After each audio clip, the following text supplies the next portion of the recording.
Protesters in Charlotte ignore a curfew that was imposed last night, but demonstrations are mostly peaceful. Top aides to the Prime Minister will be repaying moving expenses charged to the taxpayers. And a case of road rage on the 401 ends in a fiery crash. Hi, and welcome to Humber News. I'm Brandon Richard Austin, coming to you from our newsroom here at Humber College North Campus. A couple of senior staffers at the Prime Minister's office are in trouble for inappropriately spending taxpayers' money. The Justin Trudeau Liberals were elected on a platform of change, but there still seem to be some familiar problems.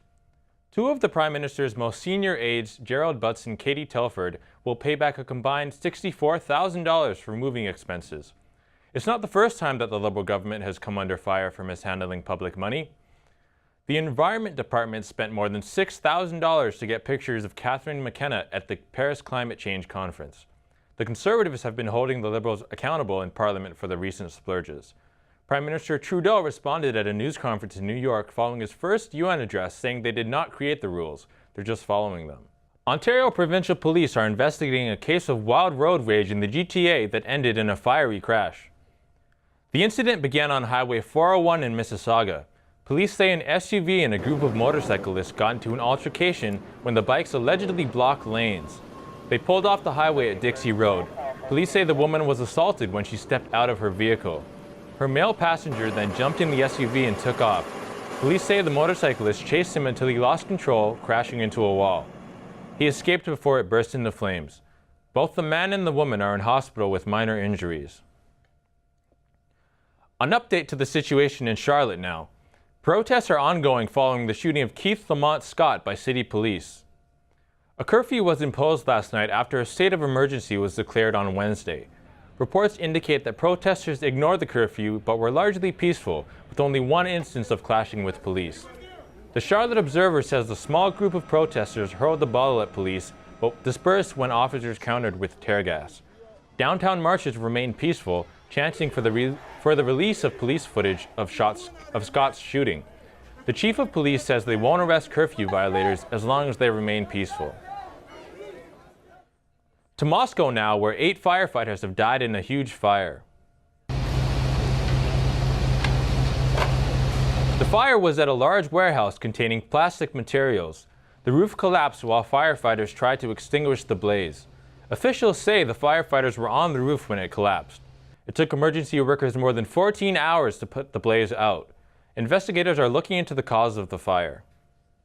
Dramatic images out of Istanbul today where a multi-vehicle crash has left 11 people injured. It happened when a bus passenger attacked the driver with an umbrella.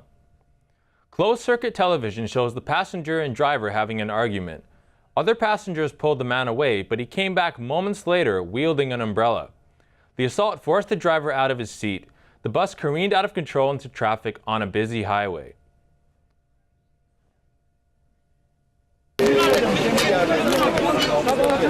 Turkish police have taken the man into custody.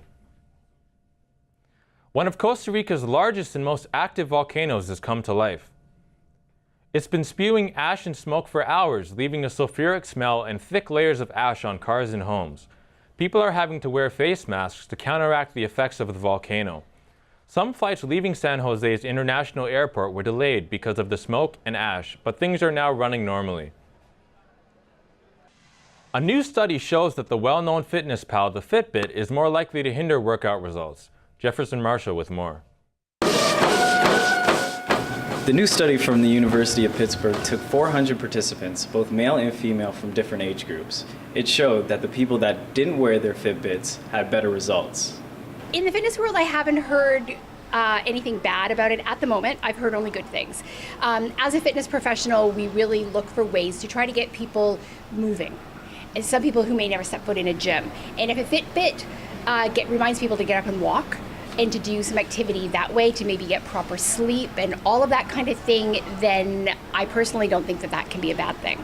My favorite part is actually challenging other people, because on the app you're able to, one up everyone. Not to make it sound like a competition all the time, but it actually helps you. It It will helps everyone who's involved to like up their motivation to want to do better and do more and like better your health. They have little friendly competitions among each other now, and so people that haven't been that active, who are now being active and either competing against themselves to better what they did the day before, or are having a friendly competition with their friends and family to say, hey, I could beat you in the steps that I'm doing. Now, despite the recent study, the product is still selling well, as it's found its own way in the New York Stock Exchange as of last summer. But customers should be aware, results may vary. Jefferson Marshall, Humber News. Humber College has many places to eat, but have you tried the Humber Room? Leah Richardson has the story.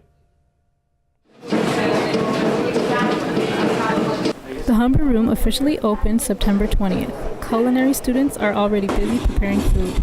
The bakers usually make 5 kinds of bread. It's like fast-paced, really busy. The restaurant gives Humber a chance to try some new dishes, which makes it unique. Meals vary depending on the chef of the day. We get the students to make our food. There are a variety of choices on the menu, including Sicilian pizza and braised Thai red curry seafood. Students are able to learn while also serving Humber. Be able to make food, bread for our school, it's a lot of fun. They're open from Monday to Friday for lunch and dinner services. Student Jacob says this adds to Humber's community.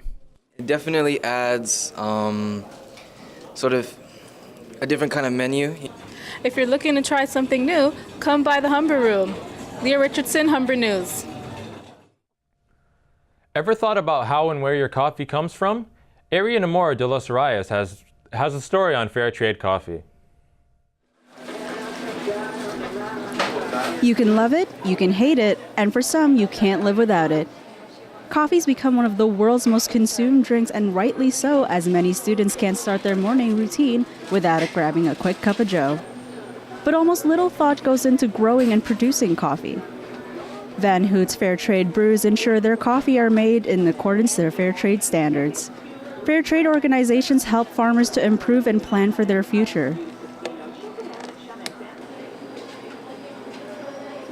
There is a hike up in price, but for Eric Morante, the cause outweighs the price.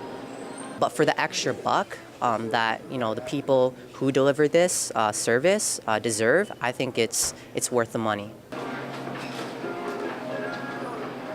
That's not the case for second-year student Stephanie Sanchez. I want to save money. We're all balling on a budget these days, so. Fair Trade coffee is sold at Java Jazz and the Staff Lounge in the North Campus and Media Buzz at Lakeshore. For a little less than $1, students can now drink their Fair Trade coffee with a clean conscience. Ariana Moore de los Reyes, Humber News. When we come back, we'll tell you what's happening in the world of sports, and Brittany Billett will have your 3-day forecast. It's a little wet and gray out now, but in a little bit, it'll clear up. I've got your weekend weather report coming up after the break. But first, if the weather isn't enough to put you in a funk, realizing you're the wrong species might do the trick. These little cubs are living the life of luxury. They can't yet walk, so they get carried to sunbeds where they spend their days catching some rays. Lounging around can be challenging, so the fuzzy fellows sometimes tumble off their beds. After the pandas eat a full meal, they get to practice sitting and climbing. A 24-hour live feed of the pandas can be found on iPanda.com.